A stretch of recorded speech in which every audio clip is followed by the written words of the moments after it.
আসসালামু আলাইকুম। বিসমিল্লাহির রহমানির রহিম।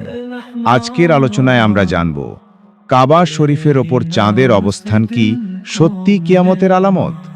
এই দৃশ্য কি পূর্বের কোনো হাদিস বা ইসলামী ভবিষ্যৎবাণীর সাথে মিলে যায়? মুসলিম টিভি আল ফুরকানে আপনাদের সবাইকে স্বাগতম। সম্প্রতি সোশ্যাল মিডিয়ায় ছড়িয়ে পড়েছে একটি ছবি, যেখানে দেখা যাচ্ছে চাঁদ ঠিক কাবা শরীফের ওপর অবস্থান করছে। অনেকেই বলছেন এটি কিয়ামতের নিদর্শন। আল্লাহ তাআলা বলেন, ইকতারাবাতিস সাআতু ওয়ানশাক্কাল কমর, সূরাতুল কমর, আল আয়াতুল উলা। তারা কি চাঁদের দিকে লক্ষ্য করো না? সূরা আল কমর, আয়াত 1। কিয়ামত ঘনিয়ে এসেছে এবং চাঁদ বিদীর্ণ হয়ে গেছে।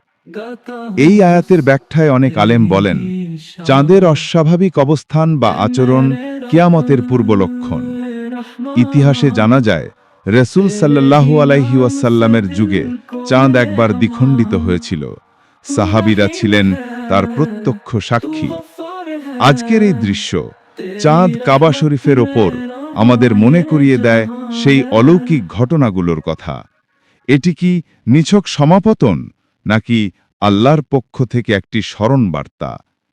আমাদের উচিত আত্মসমালোচনা করা, আমল বাড়ানো এবং কিয়ামতের প্রস্তুতি নেওয়া। রাসূল সাল্লাল্লাহু আলাইহি ওয়াসাল্লাম বলেছেন, ক্বালা রাসূলুল্লাহ সাল্লাল্লাহু আলাইহি ওয়াসাল্লাম, আল আকিলু মান মালাকা নাফসাহু ওয়াস্তাআদ্দা লিমা বা'দাল মাউত। আত-তিরমিযী, সহিহুল জামি'। বুদ্ধিমান সেই ব্যক্তি যে নিজেকে নিয়ন্ত্রণ করে এবং মৃত্যুর পরের জন্য প্রস্তুতি নেয়। তিরমিজি শরীফ। আল্লাহ আমাদের সবাইকে হিদায়াত দান করুন, আমিন।